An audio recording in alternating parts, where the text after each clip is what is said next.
Para pendengar yang kami hormati, kembali bersama kami Suara Radio Turki. Siaran radio kami. Assalamualaikum penghuni surga. Apa kabarnya hati Anda hari ini? Insya Allah hati Anda senantiasa bersyukur, dan bersyukur.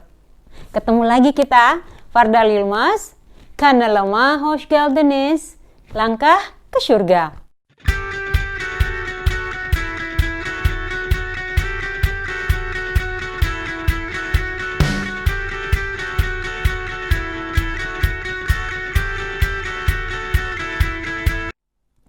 Penghuni surga, mencari pekerjaan legal ya di Turki itu bagi warga negara asing itu merupakan hal yang sangat challenging karena pemerintah Turki menerapkan bahwa jika satu perusahaan akan menerima pekerja asing gitu ya, non-Turkish, itu dia harus 10:1.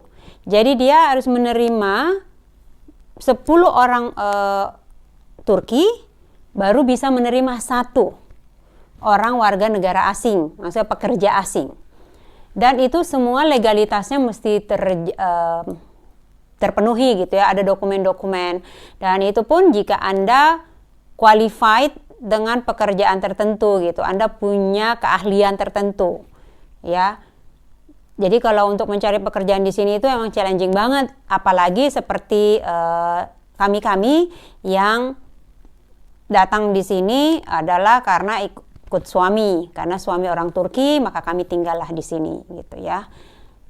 Kecuali kalau Anda mau bekerja ilegal, tapi saya tidak menyarankan, sangat tidak menyarankan ya. Bekerjalah dengan baik, dengan ilegal, halalan thayyiban gitu kan ya. Kalau Anda di sini banyak kok situs-situs atau website yang menjelaskan bagaimana sih kalau mau bekerja di Turki gitu. Ya. Nah, kali ini saya akan share mengenai suara Indonesia mengudara di Turki. Keren banget.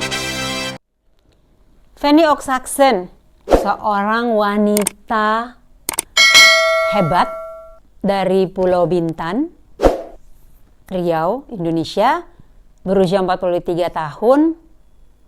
Saat ini suaranya itu sering terdengar di udara Turki melalui radio TRT berbahasa Melayu. Feni Oksaksen itu menikah dengan Murat Oksaksen 20 tahun yang lalu. Tapi yang lucu nih ceritanya.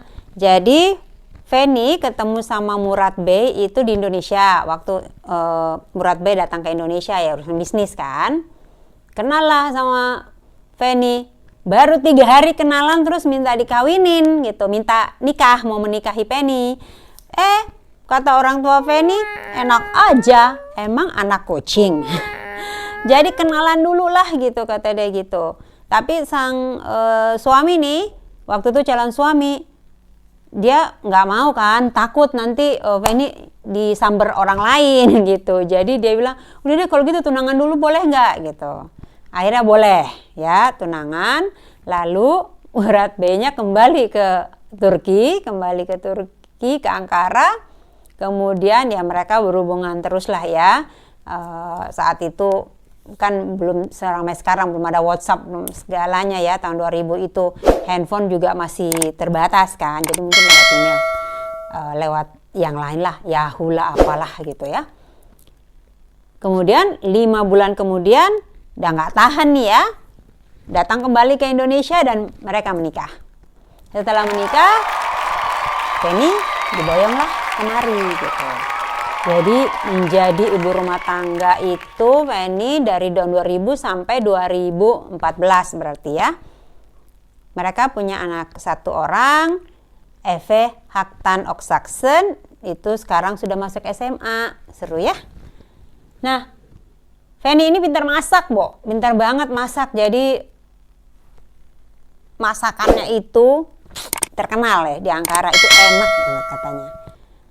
Nah, pada tahun 2014 atas rekomendasi dari sahabatnya yaitu Reisti Yilmaz, yang sudah lebih dahulu bekerja di TRT radio ini, radio TRT Turki ini berbahasa Melayu, mengajak Feni melalui memperkenalkan dulu bosnya pada saat ada acara di KBRI waktu itu. Kenalan lah sama bosnya dan diajaklah Feni. Feni awalnya itu sebagai translator, jadi hanya penerjemah gitu ya, penerjemah bahasa Turki ke bahasa Melayu, karena memang terkenal, bukan terkenal, maksudnya Feni ini bahasa Turkinya bagus katanya.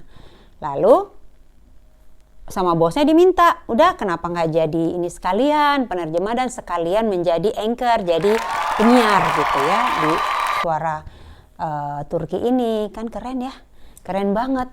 Nanti saya perkenalkan Anda mendengarkan suaranya Feni itu, ya ampun, empuk gitu, gimana ya, pokoknya enak banget deh di telinga.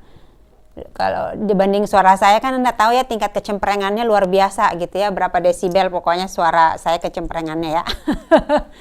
Nah, kata Feni, aduh Mbak, ini benar-benar berkah buat saya gitu ya, thanks to my best friend gitu, Resti, yang sudah memperkenalkan, dan sekarang Resti adalah bosnya dia katanya. Nah, kata Feni, dalam perjalanannya ini itu tidak mudah. Kenapa? Karena kan menjadi seorang penerjemah itu challenge-nya banyak banget gitu. Dia sudah nyaris give up. Jadi banyak kan vocabulary yang dia tidak paham, misalnya juga sejarah Turki, hal-hal politik, apa yang terjadi di Turki, ekonomi, semua kan mesti dipelajari. Jadi selama dia menjadi ibu rumah tangga itu tidak pernah kepikiran gitu loh. Jadi sekarang katanya dia sejak saya menjadi translator dan anchor atau penyiar di radio ini, itu saya banyak sekali belajar. Saya jadi banyak tahu lah tentang Turki, tentang politik, tentang budaya dan macam-macam. Karena otak saya kebuka ya Mbak, kata dia gitu. Ya, harus belajar. Jadi ya penghuni surga, otak itu kan kalau nggak dipakai, itu nggak dibuka gitu kan, kita jarang membaca, itu jadi ketutup tau nggak. Jadi semuanya ada perjuangannya, again ya. Nanti kita dengerin ya, suaranya keren banget pokoknya.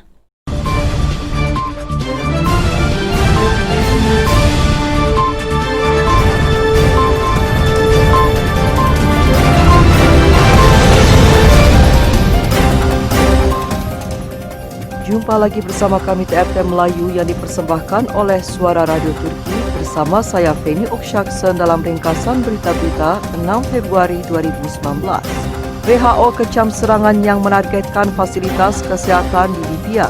Dalam pernyataan tertulis yang dikeluarkan WHO, lebih dari 41 serangan di Libya pada 2018 hingga 2019 menargetkan pekerja kesehatan dan fasilitasnya.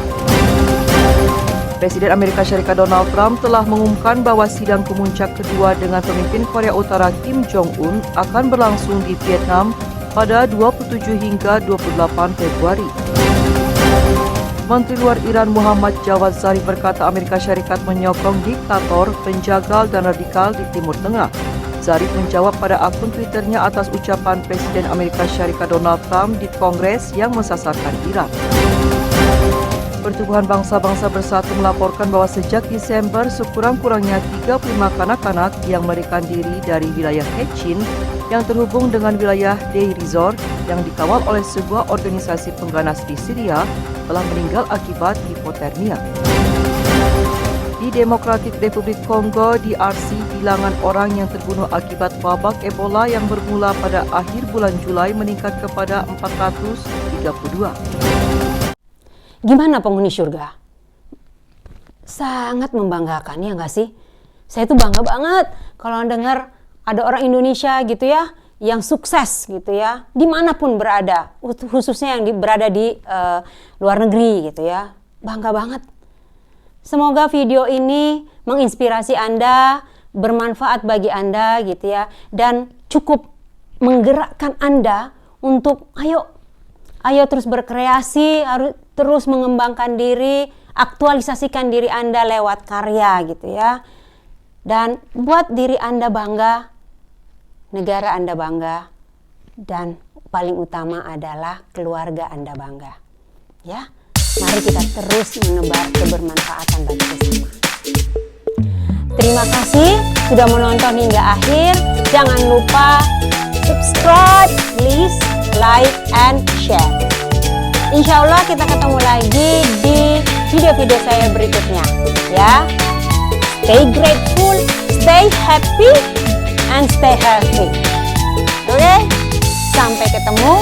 Assalamualaikum.